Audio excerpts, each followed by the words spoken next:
नमस्कार। आगे बच्चों, पिछली बार हमने एक चर वाले रैखिक समीकरण के बारे में कुछ अध्ययन किया था।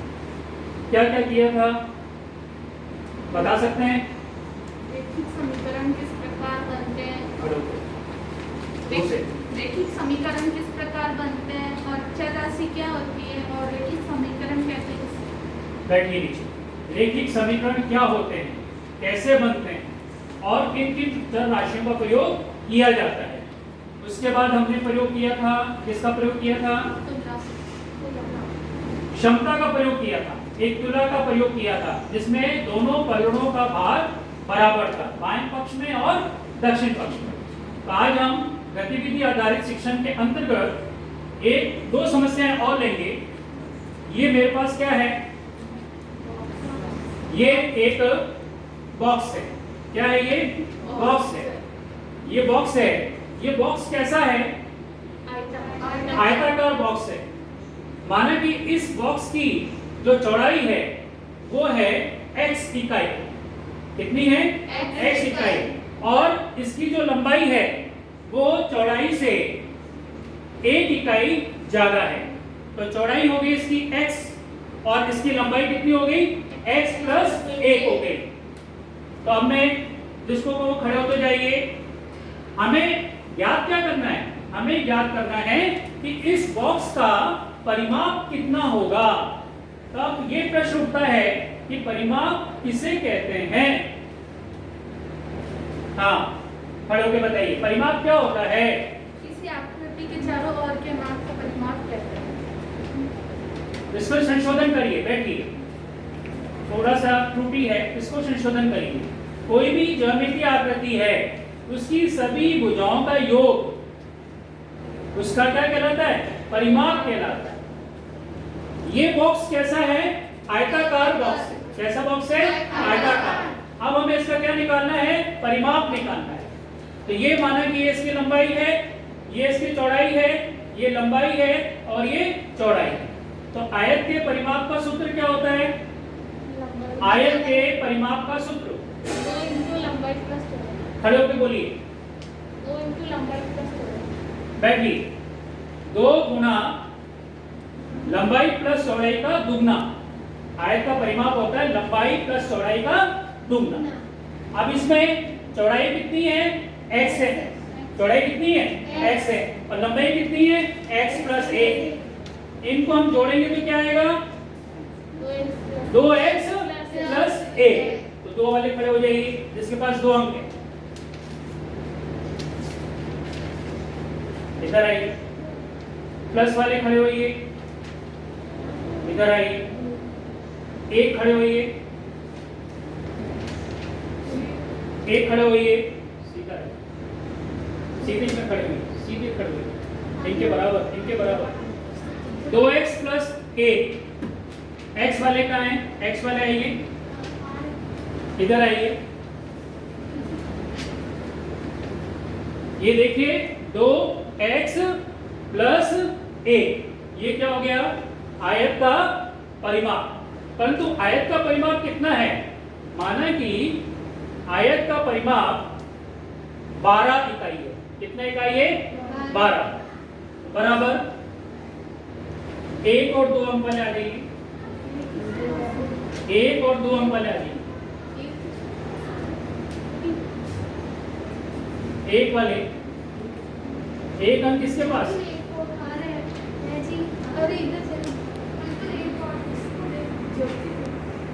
1 वाले आइएगा,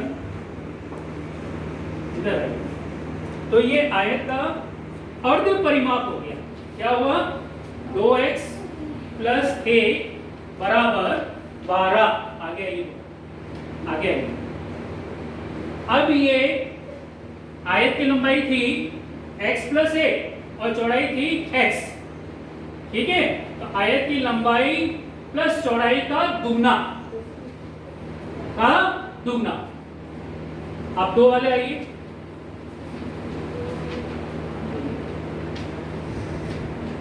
दो वाले आइए जल्दी से।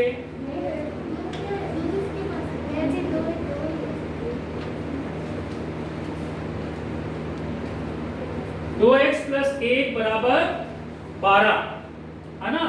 ये आयत का अर्ध परिमाप हुआ। अब हमें इस समस्या को हल करना है। परिमाप इसका दुगना हो जाता है, परंतु हमने अर्ध परिमाप लिया है 2x प्लस 1। यदि हम इसका दुगना कर दें तो आयत का पूर्ण परिमाप हो जाता है, परंतु हमने 2x प्लस 1 लिया, ये आयत का अर्ध परिमाप है। और आयत का अर्ध परिमाप किसके बराबर है? 12 के बराबर है। अब ये समस्या हमारे पास है कि आयत की लंबाई और चौड़ाई क्या होगी। तो अब हम क्या करें, अब हमें इसको हल करना है। इसको हल करने के लिए हम क्या करें, यहाँ पर माइनस किसके पास है? आइए माइनस। तो अब हम क्या करें, इधर आइए, इधर कैसे की आप आइए। इस एक को हमने पक्षांतरण कर दिया, इस एक को हमने क्या कर दिया? पक्षांतरण कर दिया। इस एक को हमने क्या करा? पक्षांतरण कर दिया।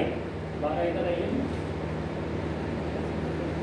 अब हमने यहाँ पर जो एक था 2x प्लस 1 था, इसको हमने पक्षांतरण करके वाम पक्ष से हम दक्षिण पक्ष में ले गए तो -1 आया।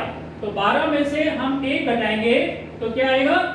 11 आएगा। क्या आएगा? 11 आएगा।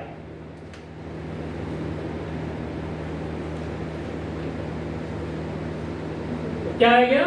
11 आ गया। 2x प्लस 2x का हमने पक्षांतरण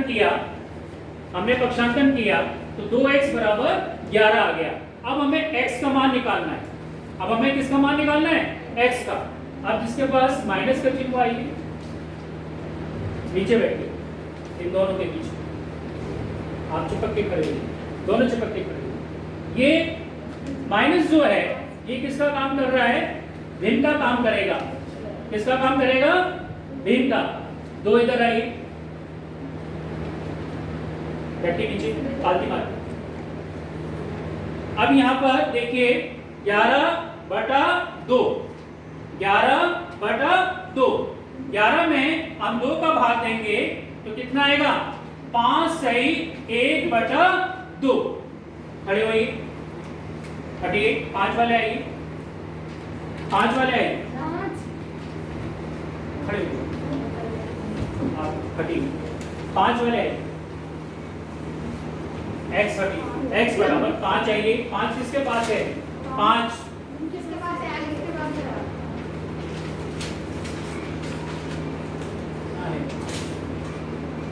ये पकड़िए 5 और 1 आइए यहाँ पर। 1 वाले आइए, लंबे आइए थोड़े से, 1 वाले लंबे आइए, जल्दी आओ फटाफट। हाँ, माइनस वाले आइए, माइनस वाले छोटा आइए, माइनस। हाँ, 2 वाला आइए, बैठिए नीचे बैठिए, ऐसे बैठिए। 2 वाले आइए, छोटा भैया, छोटा भैया, हाँ इधर आइए। 2 वाले आप वही, आप इधर। क्या है आप ये बदल क्यों है? 1 रह दीजिए ना आगे, आप खड़े होइए। तो ये हमारे पास थोड़ा झुकी, तो ये हमारे पास उत्तर आएगा 5 सही 2 वाले कहाँ है? 5 सही x का जो मान आएगा, x बराबर 5 सही 1/2। चलिए पीछे चलिए, अब एक समस्या और लेंगे। चलिए जिसको बुलाएं वो आ जाइए, आप आइए। दूसरी समस्या, अभी हमने आयत का परिमाप निकाला था, अब हम निकालेंगे, पीछे करो अभी नीचे रखो, ये दोनों भाई बहन है, ये दोनों भाई बहन है। दूसरी समस्या मैं ले रहा हूं आयु से संबंधित। ये भाई जो है, बहन जो है भाई की आयु से दुगनी है। बहन जो है वो भाई की आयु से क्या है? दुगनी है। तो माना भाई की आयु कितनी है? x वाले का है, वो देखिए, माना भाई की आयु x वर्ष है, कितनी है? x वर्ष और बहन की आयु 2x, 2 और x,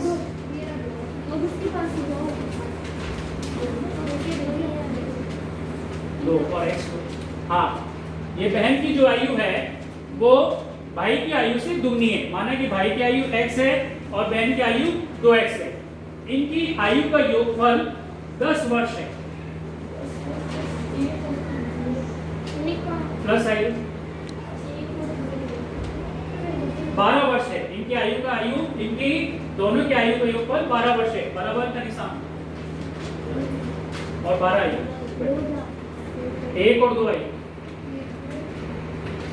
1 और 2। इनकी आयु का योगफल सीधे रखिए, 2 दिखाई नहीं दे रहा।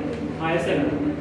ये भाई जो है इसकी आयु x वर्ष है और बहन की आयु 2x है। इनकी आयु का योगफल 2x प्लस x। इनका आयु का योगफल बराबर कितना है? 12 है। तो दोनों की आयु कितनी होगी? जब हम 2x, ये जो एक ही चर राशि है x और x, तो ये दोनों परस्पर जुड़ जाएंगी। 2x और x कितना हो जाएगा? 3x हो जाएगा।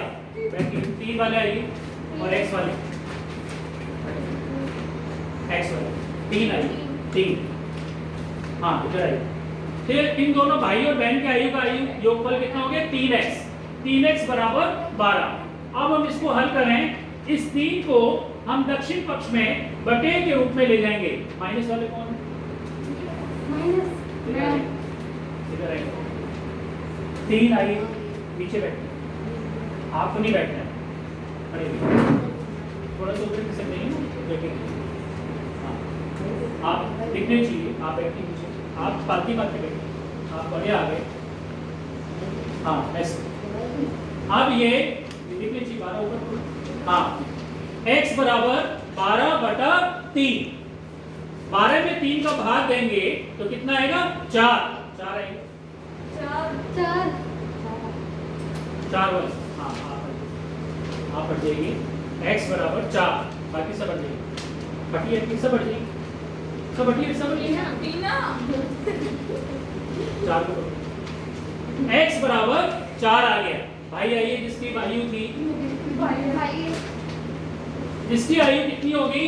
इसकी आयु जो होगी वो होगी 4 वर्ष। इस भाई की आयु कितनी होगी? 4 वर्ष। और ये बहन इसकी आयु की दुगनी है। 8 किसके पास है? बहन की आयु जो होगी दुगनी है, यानी कि 4 को हम x से गुणा करेंगे तो 8 वर्ष। तो भाई की आयु होगी 4 वर्ष और बहन की आयु होगी 8 वर्ष। तो इसी तरह से हम रेखिक समीकरण में 1-2 तरह की समस्याएं और हैं, तो आप अपना हल करके देखिएगा। आज के लिए इतना ही पर्याप्त। कैसा लगा बच्चों? आगे बढ़ेंगे। सब सेव कैसे